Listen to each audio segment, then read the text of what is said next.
ഞങ്ങളുടെ തലമുറ ഇന്ന് അനുഭവിക്കുന്നതിൽ ഏറ്റവും വലിയ പ്രശ്നം എന്ന് പറയുന്നത് ജനറേഷൻ ഗ്യാപ്പ്.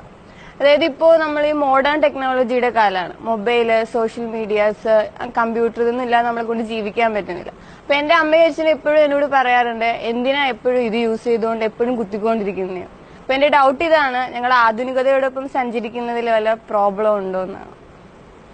മക്കളെ, നിങ്ങളോട് ആധുനികതയോടൊപ്പം യാത്ര ചെയ്യരുത് എന്ന് ആരും പറഞ്ഞിട്ടില്ല. ആധുനികതയിൽ അനാവശ്യം കലർത്തരുത് എന്ന് മാത്രമേ പറഞ്ഞിട്ടുള്ളൂ. നമ്മുടെ മാതാപിതാക്കളൊക്കെ മുൻപേ നടന്നു പോയവരാണ്, ജീവിതാനുഭവങ്ങളുള്ളവരാണ്, ജീവിതാനുഭവങ്ങളിൽ നിന്നും പാഠങ്ങൾ പഠിച്ചിട്ടുള്ളവരാണ്. അതുകൊണ്ട് നമ്മൾ അറിയാതെ പോലും ഒരു ചതിക്കുഴിയിൽ വീഴരുത് എന്ന് മാത്രമാണ് അവരുടെ മോഹം, സ്വപ്നം. അതുകൊണ്ടാണ് അവരിങ്ങനെ പറഞ്ഞുകൊണ്ടിരിക്കുന്നത്. ഞാനീ പറയുമ്പോൾ ഓർക്കുന്നത് എൻ്റെ അച്ഛനെയാണ്. അച്ഛൻ ഇനി ഭൂമിയിലില്ല. പക്ഷേ അച്ഛൻ പറയാതെ പറഞ്ഞ വാക്കിലൂടെ എൻ്റെ മനസ്സിൽ അരക്കിട്ടുറപ്പിച്ച ഒരുപാട് കഥകൾ ഇന്നും മനസ്സിലുണ്ട്. ഞങ്ങളുടെ നാട്ടിൻപുറത്ത് മദ്യപാനം കൊണ്ട് തകർന്ന ഒരുപാട് ആളുകളുണ്ടായിരുന്നു. അച്ഛൻ അവരുടെ കഥകൾ എന്നോട് പറയും. ജീവിതത്തിൽ ഒരിക്കൽ പോലും മദ്യം കഴിക്കരുതെന്നോ സിഗരറ്റ് വലിക്കരുതെന്നോ അച്ഛൻ പറഞ്ഞിട്ടില്ല. പക്ഷേ പറയാതെ പറഞ്ഞ കഥകളിലൂടെ, പാഠങ്ങളിലൂടെ ഞാനത് പഠിച്ചു. ഞാൻ ഒരിക്കലും ജീവിതത്തിൽ ഇതുവരെ മദ്യം തൊട്ടിട്ടില്ല, ഒരു സിഗരറ്റ് പോലും വലിച്ചിട്ടില്ല. അച്ഛൻ കുട്ടിക്കാലത്ത് എന്നോട് പറയുമായിരുന്നു, ഒരു ചരൽക്കല്ലിന് ഒരു തടാകത്തെ ചലിപ്പിക്കാൻ പറ്റുമെങ്കിൽ സ്നേഹം എന്ന പ്രതിഭാസത്തിന് ഈ പ്രപഞ്ചത്തെ മുഴുവൻ ഇളക്കിമറിക്കാൻ പറ്റുമെന്ന്. ഒന്നും മനസ്സിലാവാത്ത വള്ളി ട്രൗസർ ഇട്ട ഗോപി എന്ന് പറയുന്ന ഒരു കുട്ടിയെ പിറ്റേ ദിവസം കുളക്കരയിലേക്ക് കൊണ്ടുപോയി ഒരു കല്ലെടുത്ത് അച്ഛൻ കുളത്തിന്റെ നടുവിലേക്ക് എറിയും. എവിടെയാണോ കല്ല് വീണത് അവിടെ നലകളായി അലകളായി അത് കരയിൽ തട്ടി അതേ സ്പോട്ടിലേക്ക് തന്നെ തിരിച്ചു വരുമ്പോൾ അച്ഛൻ പറയും, കുട്ടി, ഇതാണ് സ്നേഹം. സ്നേഹം കൊടുത്താൽ സ്നേഹം ജീവിതത്തിലേക്ക് എന്തെങ്കിലും തിരിച്ചു വരും എന്നുള്ളത്. ഇതൊരു വലിയ പാഠമാണ്. അനുഭവങ്ങളിലൂടെ അച്ഛൻ പഠിപ്പിച്ചു തന്ന പാഠം. ഇതാണ് നമ്മുടെ മാതാപിതാക്കൾ നമ്മളോട് ചെയ്തുകൊണ്ടിരിക്കുന്നത്. അത് നമ്മൾ മനസ്സിലാക്കണം. അവിടെ നമ്മൾ കയർക്കുകയല്ല വേണ്ടത്, ദേഷ്യപ്പെടുകയല്ല വേണ്ടത്. നേരെമറിച്ച് വലിയ പാഠങ്ങളാണ് അവർ പറഞ്ഞു തരുന്നതെന്നുള്ള ബോധം നമുക്ക് വേണം. നിങ്ങൾ ഈ ഒറ്റക്കണ്ണിയുടെ ഒരു കഥ കേട്ടിട്ടുണ്ടോ? അതായത് ഒരു കുന്നിൻ പുറത്ത് ഒരു കുടിലിൽ താമസിക്കുന്ന, വളരെ ദാരിദ്ര്യത്തിൽ താമസിക്കുന്ന ഒരു അമ്മയും മകനും. ഈ അമ്മ ഒറ്റക്കണ്ണിയാണ്. ഈ അമ്മയുടെ മകൻ 7ാം ക്ലാസ്സിൽ പഠിക്കുന്നു. എന്നും ചോറ്റുപാത്രവും പുസ്തകവുമായിട്ട് അവൻ സ്കൂളിലേക്ക് പോകും. ഒരു ദിവസം ദാരിദ്ര്യത്തിലായതുകൊണ്ട് ആ കുട്ടിക്ക് ചോറ് കൊടുത്തയക്കാൻ അവിടെ അരി ഉണ്ടായിരുന്നില്ല. അവൻ ചോറില്ലാതെ സ്കൂളിലേക്ക് പോയി. അമ്മ എവിടെയൊക്കെയോ പോയി അരി വാങ്ങി ചോറുണ്ടാക്കി സ്കൂളിലേക്ക് നേരെ പോയി ചോറ്റുപാത്രവുമായിട്ട്. ക്ലാസ്സിൽ കുട്ടികളിരിക്കുന്ന സമയത്ത്, അധ്യാപകൻ പഠിപ്പിച്ചുകൊണ്ടിരിക്കുന്ന സമയത്ത് ഒന്നും അറിയാത്ത ഈ ഒറ്റക്കണ്ണിയായിട്ടുള്ള അമ്മ ഈ ചോറ്റുപാത്രവുമായിട്ട് നേരെ ക്ലാസ്സിലേക്ക് ഇരച്ചു കയറി. കുട്ടികളെല്ലാം പൊട്ടിച്ചിരിച്ചു. ആ ചോറ്റുപാത്രം അവിടെ വെച്ച് അമ്മ പോന്നു.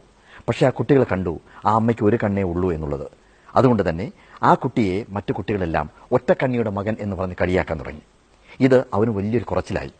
ഒരു ദിവസം ഒരു കൂട്ടുകാരൻ ഒറ്റക്കണ്ണിയുടെ മകൻ എന്ന് വിളിച്ചപ്പോൾ പറങ്കിമാവൻ തോട്ടത്തിൽ വെച്ചിട്ട് ഒരു കല്ലെടുത്ത് അവന്റെ നെറ്റിയിലിടിച്ചു. ചോര വാർന്നൊഴുകുന്നത് കണ്ടപ്പോൾ ആ കുട്ടി നേരെ ഓടി. കള്ളവണ്ടി കയറി അവൻ ബോംബെയിലെത്തി. ബോംബെയിൽ ചെന്ന് കഴിഞ്ഞ ശേഷം പലതരത്തിൽ അധ്വാനിച്ച് ഒരുപാട് കഷ്ടപ്പെട്ട് ഭാരതം അറിയുന്ന ഒരു ബിസിനസ്സുകാരനായിട്ട് മാറി അവൻ. അവനെക്കുറിച്ച് ഒരു പത്രത്തിൽ, ഒരു സൺഡേ സപ്ലിമെന്റിൽ ന്യൂസ് വന്ന സമയത്ത് 7ാം ക്ലാസ് വരെ പഠിച്ച ഈ സ്കൂളിന്റെ പേരും അതിനകത്തുണ്ടായിരുന്നു. അങ്ങനെ സ്കൂളിന്റെ അധികൃതർ അവനെ നാട്ടിലേക്ക് വിളിച്ചൊരു സ്വീകരണം കൊടുത്തു. ആ സ്കൂളിൽ സ്വീകരണത്തിന് വരുമ്പോഴാണ് അവന് അവന്റെ അമ്മയെയും വളർന്ന പ്രദേശവും കുടിലും ഒക്കെ ഒന്ന് കാണണമെന്ന് ആഗ്രഹം തോന്നിയത്. അവൻ പരിപാടി കഴിഞ്ഞ് നേരെ അങ്ങോട്ട് പോയി ഒറ്റയ്ക്ക്. അവിടെ ചെല്ലുമ്പോൾ ആ പരിസരം ആകെ മാറിപ്പോയിട്ടുണ്ടായിരുന്നു. വളരെ പ്രായം ചെന്ന ഒരാൾ അവിടെ താമസിക്കുന്നുണ്ടായിരുന്നു. അദ്ദേഹം വന്ന് ചോദിച്ചു, നിങ്ങൾ ആരാ? അവൻ പറഞ്ഞു, ഇവിടെ പണ്ട് താമസിച്ചിരുന്ന ഒറ്റക്കണ്ണിയുടെ മകനാണ് എന്നുള്ളത്. അദ്ദേഹം പറഞ്ഞു, നിന്റെ അമ്മ മരിച്ചുപോയി. പക്ഷെ നീ ഒരു കാര്യം മനസ്സിലാക്കണം, നീ എന്തെങ്കിലും വരുമെന്ന് വിചാരിച്ച് നിന്റെ അമ്മ എൻ്റെ കയ്യിലൊരു കത്ത് തന്നിട്ടുണ്ടായിരുന്നു എന്ന്. അദ്ദേഹം അകത്ത് കയറി ആ കത്തുമായി പുറത്തു വന്നു. ആ കത്ത് അവൻ്റെ കയ്യിൽ ഏൽപ്പിച്ചു. അവൻ തുറന്നു വായിച്ചു. അതിൽ ഇങ്ങനെ എഴുതിയിരുന്നു, എൻ്റെ പ്രിയപ്പെട്ട മോന്, നീ എന്നെങ്കിലും ഒരിക്കൽ തിരിച്ചു വരുമെന്ന് കരുതിയാണ് അമ്മ ഈ കത്ത് എഴുതുന്നത്. നീ തിരിച്ചു വരുമ്പോഴേക്കും അമ്മ ഈ ഭൂമിയിൽ ഉണ്ടാകുമോ എന്നെനിക്കറിയില്ല. നീ എവിടെയാണ് എന്ന് അമ്മയ്ക്കറിയില്ല. പക്ഷേ നീ ഒരു സത്യം അറിയേണ്ടതുണ്ട്. നമ്മൾ താമസിച്ചിരുന്നത് പട്ടണത്തിലായിരുന്നു. നീ ജനിച്ച് 1 വയസ്സാകുമ്പോഴേക്കും നിന്റെ അച്ഛൻ ഒരു ആക്സിഡന്റിൽ മരിച്ചുപോയി. പിന്നീട് 2 വയസ്സ് നിനക്ക് പ്രായമാകുമ്പോൾ നീ ഒരു കളിപ്പാട്ടത്തിൽ കളിക്കുന്ന സമയത്ത് അതിലുണ്ടായിരുന്ന ഒരു കമ്പ് നിന്റെ കണ്ണിൽ കൊണ്ട് ഒരു കണ്ണ് നഷ്ടമായി.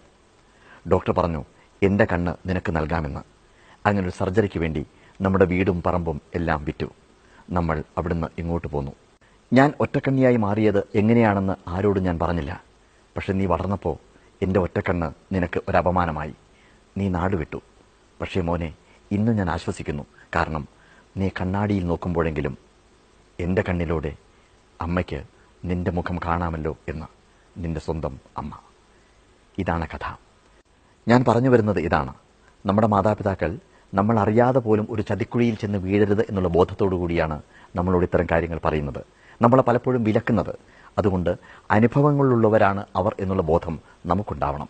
ഓഷോ പറഞ്ഞൊരു കാര്യമുണ്ട്, മാതൃത്വം എന്ന് പറയുന്നത് ഒരു മഹാധ്യാനമാണ്. ഒരു ചിത്രകാരൻ ഒന്നുമല്ല അമ്മയുടെ മുമ്പിൽ. ഒരു ചിത്രകാരൻ ചിത്രം രചിക്കുന്നു. ഒരു ശില്പി ഒന്നുമല്ല അമ്മയുടെ മുമ്പിൽ. ആ ശില്പി മാർബിൾ കൊണ്ട് ശില്പങ്ങൾ ഉണ്ടാക്കുന്നു. ഒരു കവി ഒന്നുമല്ല അമ്മയുടെ മുമ്പിൽ. കവി കവിത രചിക്കുന്നു. പക്ഷേ അമ്മ എന്ന് പറയുന്നത് ഒരു കവിയാണ്, ഒരു ശില്പിയാണ്. അമ്മ സൃഷ്ടിക്കുന്നത് ശില്പത്തെയല്ല, കവിതയെയല്ല.